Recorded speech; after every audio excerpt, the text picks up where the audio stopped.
বাড়তি আপডেটের নতুন ভিডিওতে সকলকে স্বাগত জানাই। আপনি দেখছেন এই ভিডিওটি কোন দেশ থেকে, ভিডিওতে কমেন্টস করে জানান। আপনারা দেখছেন নো সিগন্যাল 24 আগস্ট মাসের 4 তারিখ।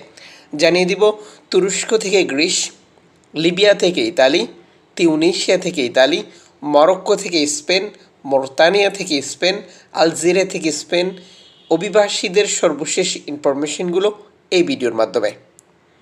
আপনার পক্ষে সম্ভব হলে ভিডিওটি শেয়ার করবেন, যাতে করে অন্যরাও দেখার সুযোগ পেতে পারে। চ্যানেলটি সাবস্ক্রাইব করে পাশে থাকা বেল আইকন ক্লিক করে অল করে রাখলে প্রতিদিনের আপডেট তথ্য প্রতিদিন জানতে পারবেন। জীবন এবং জীবিকার সন্ধানে আরও উন্নত একটি ভবিষ্যতের আশায় ভিটেমাটি বিক্রি করে, ধার দেনা করে, সুদের উপরে টাকা নিয়ে বাংলাদেশ সহ বিভিন্ন দেশের অভিবাসীরা কন্টিনিউ চেষ্টা করে যাচ্ছে ইউরোপে প্রবেশ করতে। এই ইউরোপে প্রবেশ করতে গিয়ে প্রতিদিনই দুর্ঘটনা ঘটছে। রেকর্ড সংখ্যক অভিবাসীর মৃত্যু হচ্ছে, বহু অভিবাসী নিখোঁজ থাকছে।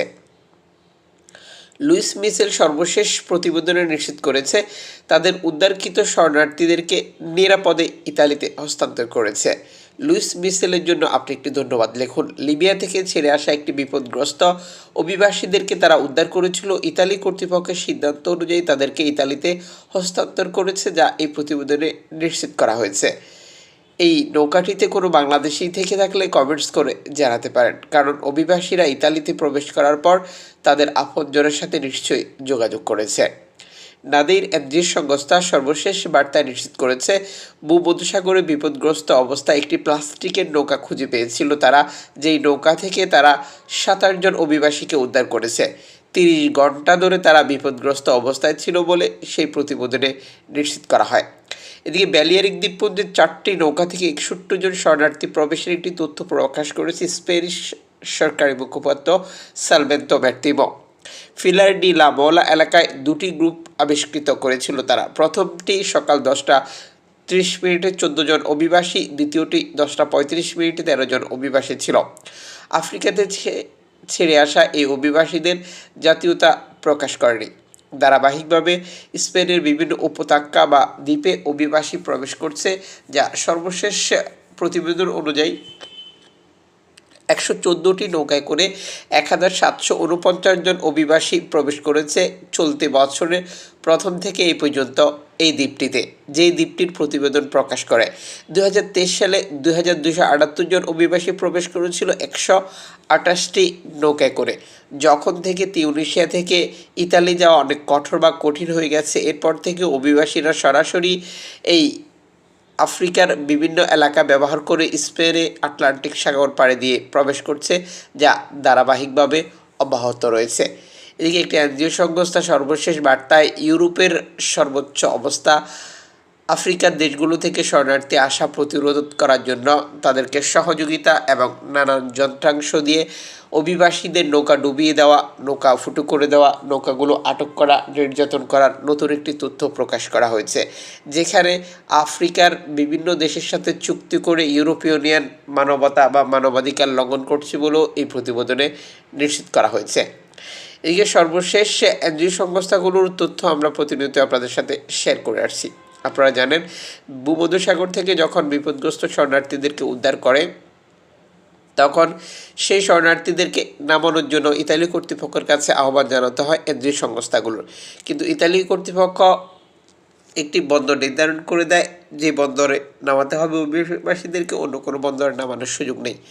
হিউম্যানিটি ওয়াচ সর্বশেষ বার্তা নিশ্চিত করেছে তারা যে 59 জন শরণার্থীকে উদ্ধার করেছে, যার মধ্যে হার্ট অ্যাটাক বা অসুস্থতার লক্ষণ দেখা গেছে বেশ কয়েকজনকে। তারা এমন একটি বন্দর নির্ধারণ করে দিয়েছে যে বন্দরটিতে যেতে হলে 1000 কিলোমিটার পাড়ি দিতে হবে। হিউম্যানিটি ওয়ান ইতালি কর্তৃপক্ষকে আবেদন করেছে তাদেরকে কাছের একটি বন্দর নির্ধারণ করে দেওয়ার জন্য, যাতে করে অভিবাসীদেরকে নিরাপদে হস্তান্তর করতে পারে।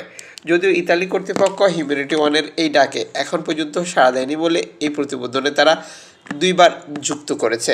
দর্শক, এ হচ্ছে বর্তমান ইতালির অভিবাসীদের সাথে আচরণ বা এনজিও সংস্থাগুলোর বিরুদ্ধে তাদের অবস্থান, যেটি বর্তমান প্রধানমন্ত্রী জর্জিয়া মেলোনির সরকার ক্ষমতা আসার পর থেকেই নতুন এই সিদ্ধান্তগুলো নিয়ে ভূমধ্যসাগরে এনজিও সংস্থাগুলোর কার্যক্রম সীমিত করার চেষ্টা চালিয়ে যাচ্ছে, যা ধারাবাহিকভাবে অব্যাহত রয়েছে।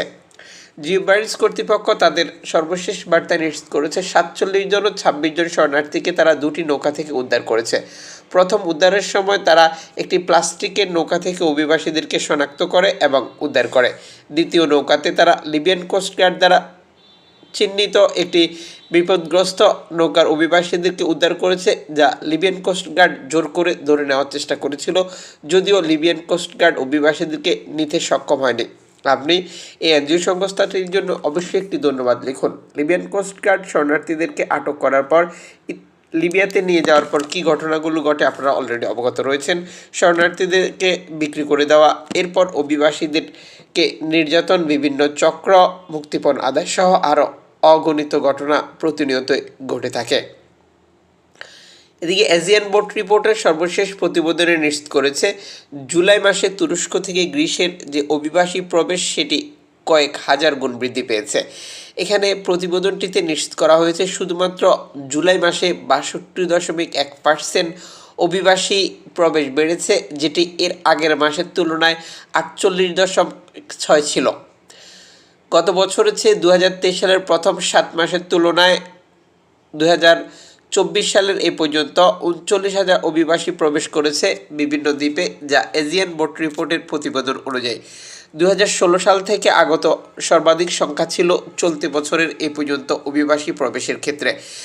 এজিয়ান বোট রিপোর্টে সর্বশেষ বার্তা নিশ্চিত করেছে গ্রিক কোস্টগার্ড দ্বারা পরিচালিত ৪৭টি অবৈধ পুশব্যাক তারা পেয়েছিল, যেখানে ১,৩১৪ জন অভিবাসী ছিল, যাদেরকে গ্রিসের বিভিন্ন উপত্যকা বা দ্বীপ থেকে জোর করে আবারও তুরস্কে পাঠিয়ে দেওয়া হয়েছে। এই পুশব্যাকের কেসগুলো ধারাবাহিকভাবে প্রতিবেদনে প্রকাশ করেছে Aegean Boat Report. Aegean Boat Report ৩৫টি উদ্ধার দ্বীপে ৬৪৫ জন পুরুষ, নারী এবং শিশু ভাসমান অবস্থায় রয়েছে বলে এই প্রতিবেদনে নিশ্চিত করেছে। অবৈধ পুশব্যাকের জন্য একটি উপায় হিসাব রেস্কিউ দ্বীপ জুলাইতে নিবেদিত সমস্ত পুশব্যাকের, যেটি ৪৮.৯% বলা হয়েছে। ধারাবাহিকভাবে ২০২০ সালের পর থেকে অভিবাসীদের বিরুদ্ধে খারাপ আচরণ করে যাচ্ছে গ্রিস কর্তৃপক্ষ, যা আপনারা প্রতিনিয়তই দেখতে পাচ্ছেন। এদিকে লুইস মিশেল সর্বশেষ বার্তা নিশ্চিত করেছে বিপদগ্রস্ত অবস্থায় ৪৩ জন অভিবাসীকে তারা উদ্ধার করেছে, যারা লিবিয়া থেকে ছেড়ে এসে ভূমধ্যসাগরে বিপদে পড়েছিল। দর্শক, বর্তমান আবহাওয়া পরিস্থিতি এবং ভূমধ্যসাগর ব্যবহার করে ইতালি যাওয়ার ক্ষেত্রে প্রতিনিয়তই আমরা দেখছি অভিবাসী নৌকাগুলো বিপদে পড়ছে, আর এই অভিবাসী নৌকাগুলোকে উদ্ধার করার জন্য এনজিও সংস্থাগুলোর খুবই প্রয়োজন রয়েছে।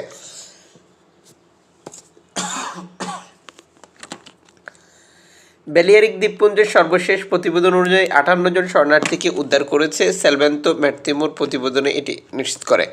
রেকর্ড সংখ্যক অভিবাসী প্রতিদিন প্রবেশ করছে আফ্রিকার বিভিন্ন দেশ থেকে স্পেনের বিভিন্ন উপত্যকা বা দ্বীপে, যা ধারাবাহিকভাবে অব্যাহত রয়েছে। সর্বশেষ স্প্যানিশ কর্তৃপক্ষ নিশ্চিত করেছে শরণার্থী আসা আগের তুলনায় অনেক বেড়েছে। দর্শক, চ্যানেলটির সাথে যুক্ত থাকলে প্রতিদিনের শরণার্থী আপডেট ইনফরমেশন জানতে পারবেন, কাজেই কাজটি করে নেবেন।